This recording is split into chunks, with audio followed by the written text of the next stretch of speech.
Thank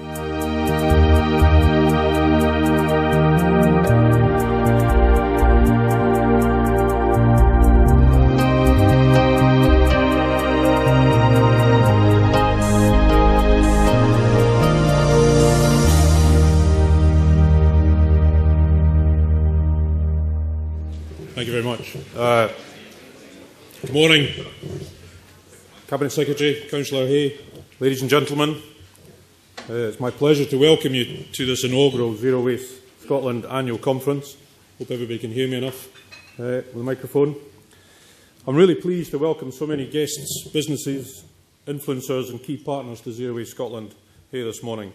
I'm also delighted to welcome our two keynote speakers this morning, Cabinet Secretary for the Environment and Rural Affairs, Richard Lockhead, and Councillor Alison Hay, COSLA's spokesperson on environment and sustainable development.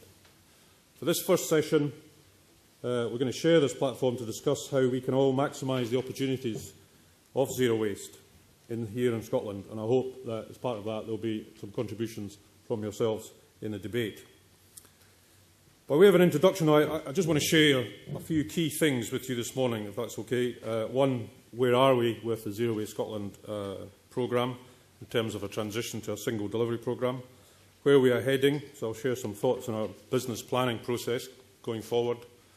But more importantly, what this might mean for you in terms of how we can work together to create a Zero Waste Scotland. First off, I'd quickly go through the housekeeping arrangements for the day on our planned agenda. There's no fire drills planned today.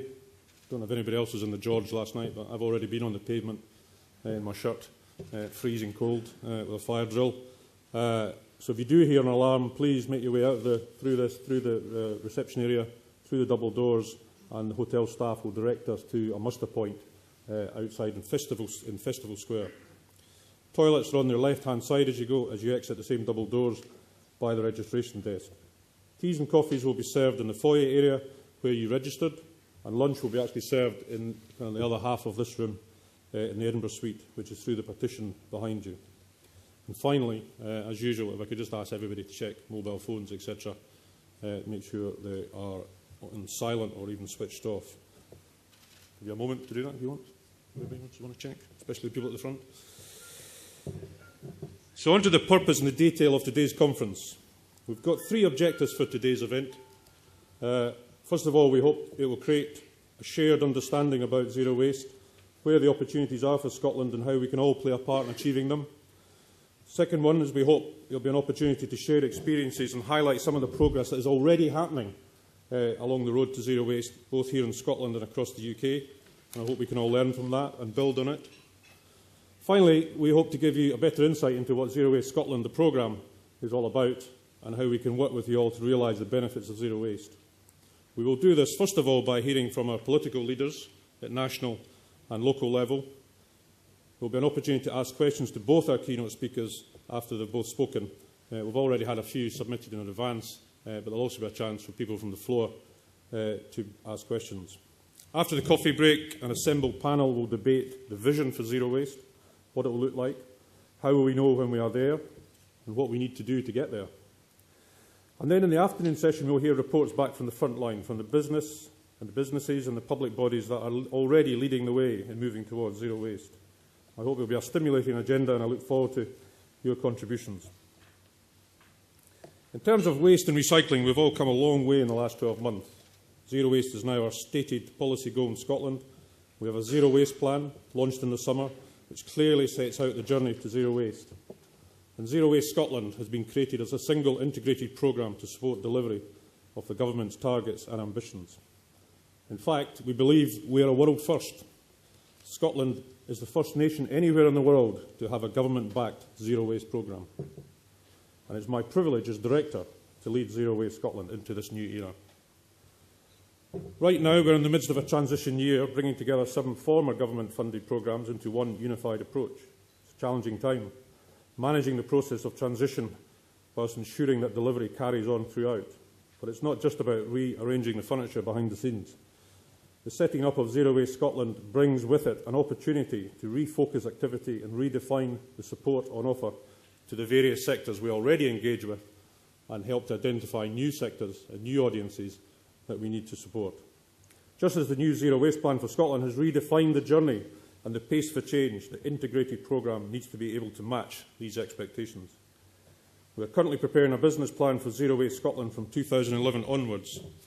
As well as seeking to address the challenges here in Scotland, the new plan will be aligned at UK level with a new RAP business plan, so we can make the most of the many synergies which are offered by working across the UK with several of our key audiences. RAP's Chief Executive, Liz Goodwin, will tell you more about the UK level thinking this afternoon. But plans for Zero Waste Scotland are focused very much on how we deliver effectively for customers here in Scotland. Our approach will be to provide a one-stop shop for all audiences, to be their first port of call for advice and support with waste recycling and resource efficiency. So we will help consumers to reduce waste, recycle more and make better informed buying choices. We will help businesses achieve savings through better use of resources. We will help to create a world-leading resource management industry, maximising the value of resources in the economy. And we will bring key partners together to tackle the big issues, like food waste. All of this is happening already. Zero Waste Scotland is already making the change from the old to the new. Our one-stop shop is already very much open for business. Well, what is the high-level vision that will guide our work going forward? One of the questions we're asked the most is, what do we mean by zero waste? Is it a goal? Is it an aspiration? Is it all about just zero waste to landfill? Is it about design? Is it designing out waste in the first place? For my contribution to the debate, I'd like to suggest that the answer is in the title of the conference. If we have zero waste, if we have no waste, what is it that we're talking about? We're actually talking about 100% resources. This is the key. It's about turning the old ways of thinking on their head. So it's not about waste, it's about resources. It's not about problems, it's about solutions. It's not about liabilities, it's about opportunity. It really is about a paradigm shift. And at the heart of it, for me, is about the economy. It's about a transformative effect that a new way of thinking can have on our economy by turning our old thinking about waste on its head, and instead thinking about how we extract the greatest value in every sense of the word from materials within our economy. We can create a new model which goes far beyond just hitting government or EU waste policy targets. It will help to create the economy we need to survive and prosper in years to come. The other thing which has to be understood about zero waste is that everyone has a part to play. Where we have previously seen waste as a problem to be dealt with by waste managers, both in the public and in the private sector, in the new era of zero waste, the solutions lie with each and every one of us, with the products we produce and consume, the way that we do business, and the way we ultimately live our lives. Businesses clearly have a key role to play. There are a number of key businesses in the audiences today represented here today. The food and drink sector, manufacturing, retailers, various stages of the construction supply chain. Most of them are already involved in the journey to zero waste. Councils and other public bodies have a big role too, as commissioners of services, as major employers, as custodians of the public realm, and as the front line in engaging with communities. I'm guessing if you are already here today, you already know how important the agenda is. You know the difference it can make to the environment, your communities of interest, and in many cases to your bottom line. But if we are preaching to the converted today, then it is because you have an important role. We need you to go out into your respective sectors and be ambassadors, encouraging others to also understand the benefits of zero waste. That's one of the areas where Zero Waste Scotland comes in, and why partnership will be so important to us when we work with businesses. We know the benefits of partnership through initiatives like the Courtauld Commitment and the other voluntary agreements which we manage or are involved in. The voluntary approach is great because it helps to create momentum within business sectors, as well as collaboration. This is something we want to build on further. In particular, we will need to provide both a push and a pull dynamic, which enables leaders to excel, but brings others along too. In particular, smaller businesses who may not have time or resources to get so deeply involved. We will do this by having a strong service culture. Zero Waste Scotland will improve the way businesses and others can access and share information, knowledge and expertise. We will also do this by celebrating successes and telling the story of zero waste far and wide, engaging new audiences in the process.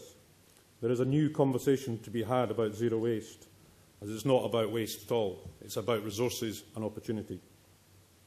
The key thing here is to focus people's attention on the scale of the opportunity. What a zero-waste economy could mean for Scotland and how it could benefit everyone, and in particular the business community. For our panel debate in the second session this morning, we're trying to visualise this. So we have asked each of the panellists to select a short film clip from the Scottish Screen Archive, which they will introduce in turn. I couldn't resist looking for something myself and found an old ITN clip, which I think sums up where we are right now in terms of the zero-waste economy. The clip is from 1963, and I'll apologise in advance for the old-school accents. The clip is from an ITV documentary which followed a group of geologists out in the North Sea looking for oil and gas deposits. The search, in this instance, wasn't as successful, but the spirit of opportunity is what really interests me. Should we play the clip?